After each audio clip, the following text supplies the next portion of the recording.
عبداللہ بن عباس رضی اللہ عنہما سے مروی ہے کہ رسول اللہ کی مدد جیسی احد میں ہوئی ہے کہیں نہیں ہوئی۔ اسی کے بارے میں ارشاد باری ہے کہ اللہ نے تم سے اپنا وعدہ سچا کر دکھایا، لیکن پھر تمہارے کرتوتوں سے معاملہ برعکس ہو گیا۔ بعض لوگوں نے دنیا طلبی کر کے رسول کی نافرمانی کی، یعنی بعض تیر اندازوں نے جنہیں رسول اللہ نے پہاڑ کے در پہ کھڑا کیا تھا اور فرما دیا تھا کہ تم یہاں سے دشمنوں کی نگہبانی کرو، وہ ہماری پیٹھ کی طرف سے نہ آئیں۔ اگر تم دیکھو ہم ہار بھی گئے تو تم اپنی جگہ سے نہ ہٹنا، اور اگر تم دیکھو کہ ہم ہر طرح غالب آ گئے تو بھی تم غنیمت جمع کرنے کے لیے بھی اپنی جگہ نہ چھوڑنا۔ جب رسول اللہ غالب آ گئے تو تیر اندازوں نے حکم عدولی کی، وہ اپنی جگہ کو چھوڑ کر مسلمانوں میں آ ملے اور مال غنیمت جمع کرنا شروع کر دیا۔ صفوں کا کوئی خیال نہ رہا۔ دریقوں یعنی تیر اندازوں کی پہاڑ پر جو جگہ تھی اس کو خالی پا کر مشرکوں نے بھاگنا بند کیا اور غور و فکر کر کے اس جگہ سے حملہ کر دیا۔ چند مسلمان جو اب تک وہاں جمے کھڑے تھے وہ شہید ہو گئے، اور اب ان لوگوں نے مسلمانوں کی پیٹھ کے پیچھے سے ان کی بے خبری میں اس زور سے حملہ کیا کہ مسلمانوں کے پیر نہ جم سکے، اور شروع دن کی فتح اب شکست میں بدل گئی، اور یہ مشہور ہو گیا کہ رسول اللہ بھی شہید ہو گئے، اور لڑائی کے رنگ نے مسلمانوں کو اس کا یقین کرا دیا۔ تھوڑی دیر کے بعد جبکہ مسلمانوں کی نظریں چہرے مبارک یعنی اللہ کے رسول کے چہرے پر پڑیں تو وہ اپنی سب کوفت اور ساری مصیبت بھول گئے، اور خوشی کے مارے رسول اللہ کی طرف لپکے۔ آپ ادھر آ رہے تھے اور فرماتے تھے کہ اللہ کا سخت غضب نازل ہو ان لوگوں پر جنہوں نے اللہ کے رسول کے چہرے کو خونا خون کر دیا، انہیں کوئی حق نہ تھا کہ اس طرح ہم پر غالب آ جائیں۔ تھوڑی دیر میں ہم نے سنا کہ ابو سفیان پہاڑ کے نیچے کھڑے ہوئے ہیں۔ یہ اس وقت مشرک تھے اور مشرکین کی طرف سے سپہ سالار کی حیثیت سے آئے ہوئے تھے۔ وہ کہہ رہے تھے اعلو حبل اعلو حبل، یعنی ہمارا بت حبل اس کا بول بالا ہو، حبل بت کا بول بالا ہو۔ ابو بکر کہاں ہیں؟ عمر کہاں ہیں؟ عمر رضی اللہ عنہ نے پوچھا اللہ کے رسول اسے جواب دوں؟ آپ نے اجازت دی تو عمر فاروق رضی اللہ عنہ نے ابو سفیان کے جواب میں فرمایا اللہ اعلی و اجل، اللہ اعلی و اجل، اللہ بہت بلند ہے اور جلال و عزت والے ہیں، اللہ بہت بلند اور جلال و عزت والے ہیں۔ ابو سفیان پوچھنے لگے بتاؤ محمد کہاں ہیں؟ ابو بکر رضی اللہ عنہ کہاں ہیں؟ عمر کہاں ہیں؟ آپ رضی اللہ عنہ نے فرمایا یہ ہے رسول اللہ اور یہ ہے ابو بکر اور یہ ہوں میں عمر فاروق۔ ابو سفیان کہنے لگے یہ بدر کا بدلہ ہے، یوں ہی دھوپ چھاؤں الٹتی پلٹتی رہتی ہے، لڑائی کی مثال تو کنویں کے ڈول کی سی ہے۔ عمر رضی اللہ عنہ نے فرمایا برابری ہرگز نہیں، تمہارے مقتول کفار و مشرکین جہنم میں گئے اور ہمارے شہداء مسلمان جنت میں پہنچے۔ ابو سفیان کہنے لگے اگر یوں ہی ہے تو یقیناً ہم نقصان اور گھاٹے میں رہے۔ سنو تمہارے مقتولین میں بعض ناک کان کٹے لوگ بھی تم پاؤ گے، گویا یہ تمہارے بعض مقتولین کے ساتھ ہمارے سرداروں کی رائے سے مسئلہ نہیں ہوا، لیکن ہمیں برا بھی نہیں معلوم ہوا۔ یہ روایت حاکم وغیرہ کی ہے۔ بہرحال ابن ابی حاتم اور بیہقی کی دلائل النبوہ میں بھی یہ مروی ہے، اور صحیح احادیث میں اس کے بعض حصوں کے شواہد اور گواہیاں بھی موجود ہیں۔ مسند احمد میں عبداللہ بن مسعود رضی اللہ عنہ سے روایت ہے، فرماتے ہیں کہ احد والے دن عورتیں مسلمانوں کے پیچھے تھیں جو زخمیوں کی دیکھ بھال کرتی تھیں۔ مجھے تو پوری طرح یقین تھا کہ آج کے دن ہم میں کوئی ایک بھی طالب دنیا نہیں، بلکہ اس وقت اگر مجھ سے اس بات پر قسم اٹھوائی جاتی تو کھا لیتا، لیکن قرآن میں یہ آیت اتری منکم من یرید الدنیا، یعنی تم میں بعض طالب دنیا بھی ہیں۔ جب صحابہ رضی اللہ عنہم سے رسول اللہ کا خلاف ہوا اور آپ کی نافرمانی سرزد ہوئی تو ان کے قدم اکھڑ گئے۔ رسول اللہ کے ساتھ صرف 7 انصاری اور 2 مہاجر باقی رہ گئے۔ جب مشرکین نے رسول اللہ کو گھیر لیا تو آپ فرمانے لگے اللہ تعالیٰ اس شخص پر رحم فرمائے جو انہیں ہٹائے، تو ایک انصاری اٹھ کھڑے ہوئے اور اس جم غفیر کے مقابل تنے تنہا داد شجاعت دینے لگے یہاں تک کہ شہید ہو گئے۔ پھر کفار نے حملہ کیا، رسول اللہ نے یہی فرمایا، پھر ایک انصاری تیار ہو گئے اور اس بے جگری سے لڑے کہ انہیں آگے نہ بڑھنے دیا، لیکن بالآخر یہ بھی شہید ہو گئے، یہاں تک کہ 7 صحابہ رضی اللہ عنہم اللہ کے ہاں پہنچ گئے، اللہ تعالیٰ ان سے خوش ہو۔ رسول اللہ نے مہاجرین سے فرمایا افسوس ہم نے اپنے ساتھیوں یعنی انصار سے منصفانہ معاملہ نہ کیا۔ اب ابو سفیان نے ہانک لگائی کہ اعلو حبل، آپ نے فرمایا کہو اللہ اعلی و اجل۔ ابو سفیان نے کہا لنا العزى ولا عزى لكم، ہمارے لیے ہمارا بت عزا ہے، تمہارے لیے کوئی عزا نہیں۔ رسول اللہ نے فرمایا اس کے جواب میں کہو اللہ مولانا والکافرون لا مولا لهم، اللہ ہمارے مولا ہیں اور کافروں کا تو کوئی مولا نہیں۔ ابو سفیان کہنے لگے آج کا دن بدر کے دن کا بدلہ، کوئی دن ہمارا اور کوئی دن تمہارا، یہ تو ہاتھوں ہاتھ کا سودا ہے، ایک کے بدلے ایک ہے۔ رسول اللہ نے فرمایا ہرگز برابر نہیں، اور ہمارے شہداء زندہ ہیں اور روزیاں دیے جاتے ہیں ان کے رب کے پاس، اور تمہارے مقتول کفار جہنم میں عذاب کیے جا رہے ہیں۔ پھر ابو سفیان بولے تمہارے مقتولوں میں تم دیکھو گے کہ بعض کے کان ناک وغیرہ کاٹ لیے گئے ہیں، لیکن میں نے نہ یہ کہا نہ اس سے روکا، اسے میں نے پسند کیا نہ ناپسند کیا، نہ مجھے یہ بھلا معلوم ہوا نہ برا۔ سید الشہداء حمزہ ابن عبد المطلب رسول اللہ کے چچا رضی اللہ عنہ کی شہادت۔ صحیح بخاری میں ہے براء رضی اللہ عنہ سے مروی ہے کہ احد والے دن مشرکوں سے ہماری مٹ بھیڑ ہوئی، رسول اللہ نے تیر اندازوں کی ایک جماعت کو الگ بٹھا دیا اور ان کی سرداری عبداللہ بن جبیر رضی اللہ عنہ کو سونپی اور فرما دیا کہ اگر تم ہمیں ان پر غالب آیا ہوا دیکھو تو بھی یہاں سے نہ ہٹنا، اور وہ ہم پر غالب آ جائے تو بھی تم اپنی جگہ نہ چھوڑنا۔ لڑائی شروع ہوتے ہی اللہ کے فضل سے مشرکوں کے قدم پیچھے پڑنے لگے، یہاں تک کہ عورتیں بھی تہمند اونچا کر کے پہاڑوں میں ادھر ادھر دوڑنے لگی۔ اب تیر انداز گروہ غنیمت غنیمت کہتا ہوا نیچے اتر آیا، گو ان کے امیر نے ہر چند انہیں سمجھایا لیکن کسی نے ان کی نہ سنی۔ پس اب مشرکین مسلمانوں کی پیٹھ کی طرف سے آن پڑے اور 70 بزرگ شہید ہو گئے۔ ابو سفیان ایک ٹیلے پر چڑھ کر کہنے لگے کیا محمد زندہ ہیں؟ کیا ابو بکر موجود ہیں؟ کیا عمر زندہ ہیں؟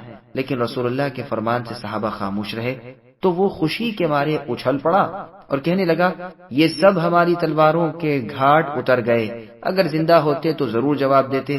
اب عمر رضی اللہ عنہ کو تاب ضبط نہ رہی، فرمانے لگے اللہ کے دشمن تو جھوٹا ہے، بحمد اللہ ہم سب موجود ہیں اور تیری تباہی اور بربادی کرنے والے اللہ نے باقی رکھے ہیں۔ یہ روایت بخاری کی ہے۔ پھر وہ باتیں ہوئیں جو ابھی گزر چکی۔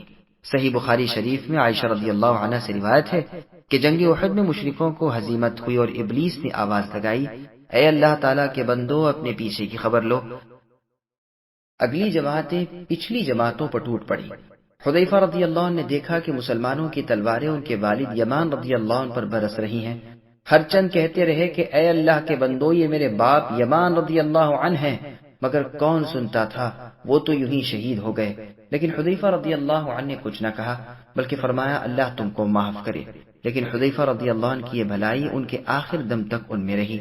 سیرت ابن اسحاق میں ہے کہ زبیر ابن العوام رضی اللہ عنہ فرماتے ہیں میں نے خود دیکھا کہ مشرک مسلمانوں کے اول حملے میں ہی بھاگ کھڑے ہوئے تھے، یہاں تک کہ ان کی عورتیں ہند وغیرہ تہمد اٹھائے تیز تیز دوڑ رہی تھیں۔ لیکن اس کے بعد جب تیر اندازوں نے مرکز چھوڑا اور کفار نے سمٹ کر پیچھے کی طرف سے ہم پر حملہ کر دیا اور ادھر کسی نے آواز لگائی کہ رسول اللہ شہید ہو گئے، پس پھر معاملہ برعکس ہو گیا، ورنہ ہم مشرکین کے علمبرداروں تک پہنچ چکے تھے اور جھنڈا اس کے ہاتھ سے گر پڑا تھا، لیکن عمرہ بنت علقمہ بن حارث نامی عورت نے اسے تھام لیا اور قریش کا مجموعہ پھر یہاں جمع ہو گیا۔ یہ روایت طبری اور ابن ہشام وغیرہ کی ہے۔ انس رضی اللہ عنہ کے چچا انس ابن نضر رضی اللہ عنہ بدر والے دن جہاد میں نہیں پہنچ سکے تھے، تو عہد کیا تھا کہ آئندہ اگر کوئی موقع آیا تو میں دکھا دوں گا۔ چنانچہ اس جنگ میں وہ موجود تھے۔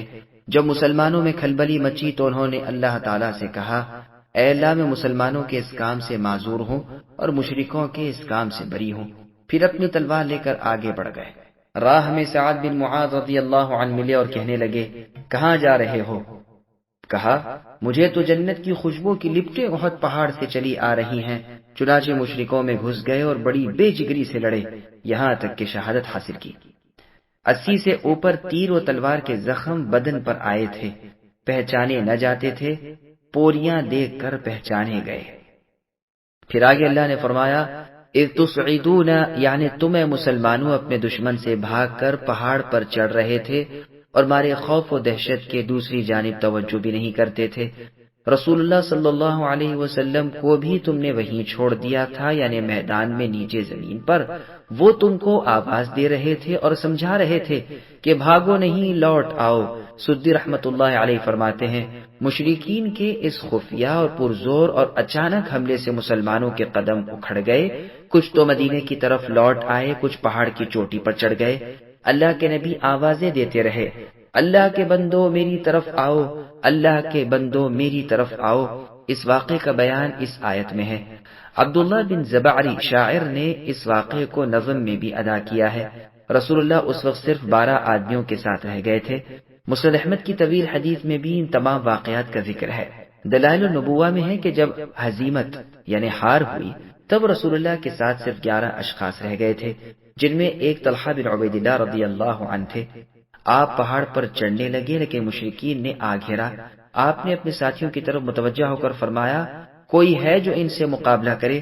طلحہ رضی اللہ عنہ نے اس آواز پر فوراً لبیک کہا اور تیار ہو گئے، لیکن آپ نے فرمایا تم ابھی ٹھہر جاؤ۔ اب ایک انصاری تیار ہوئے اور وہ ان سے لڑنے لگے یہاں تک کہ شہید ہوئے۔ اسی طرح سب کے سب ایک ایک کر کے شہید ہو گئے۔ اب صرف طلحہ رضی اللہ عنہ رہ گئے۔ گو یہ بزرگ صحابی ہر مرتبہ تیار ہو جاتے تھے لیکن رسول اللہ انہیں روک لیا کرتے تھے۔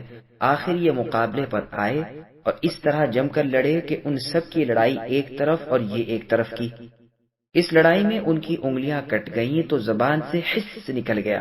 رسول اللہ نے فرمایا، اگر تم بسم اللہ کہہ دیتے یا اللہ کا نام لیتے تو تم کو فرشتے اٹھا لیتے اور آسمان کی بلندی کی طرف لے چڑھتے اور لوگ دیکھتے رہتے۔ اب رسول اللہ اپنے صحابہ کرام رضی اللہ عنہم کے مجمع میں پہنچ چکے تھے۔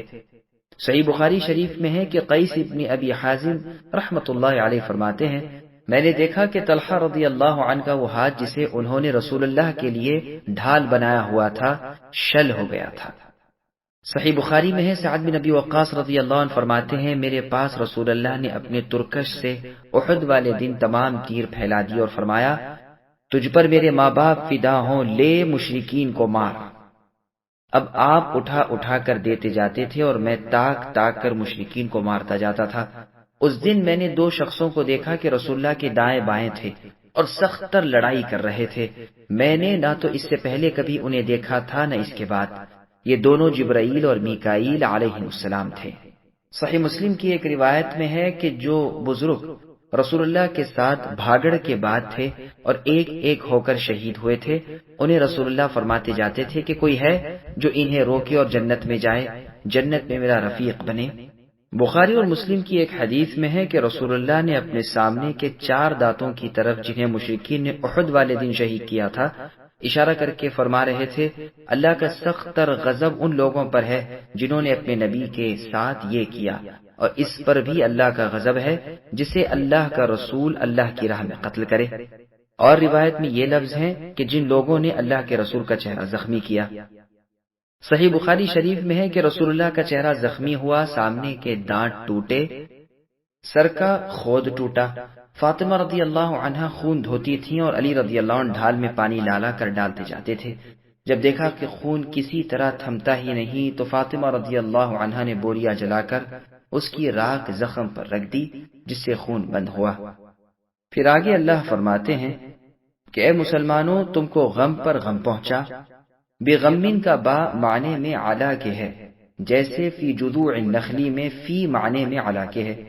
ایک غم تو شکست کا تھا جبکہ یہ مشہور ہو گیا کہ اللہ نہ کرے رسول اللہ کی جان پر بنائی۔ دوسرا غم مشرکوں کا پہاڑ کے اوپر غالب آ کر چڑھ جانے کا، جبکہ رسول اللہ فرماتے تھے انہیں یہ بلندی لائق نہ تھی۔ عبد الرحمن بن عوف رضی اللہ عنہ فرماتے ہیں، ایک غم شکست کا، دوسرا غم رسول اللہ کے قتل کی خبر کا، اور یہ غم اگلے غم سے بھی زیادہ تھا۔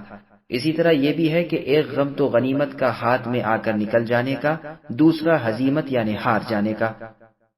اسی طرح ایک غم اپنے بھائیوں کے قتل کا، دوسرا غم رسول اللہ کی نسبت ایسی منحوس خبر کا کہ آپ شہید ہی کر دیے گئے۔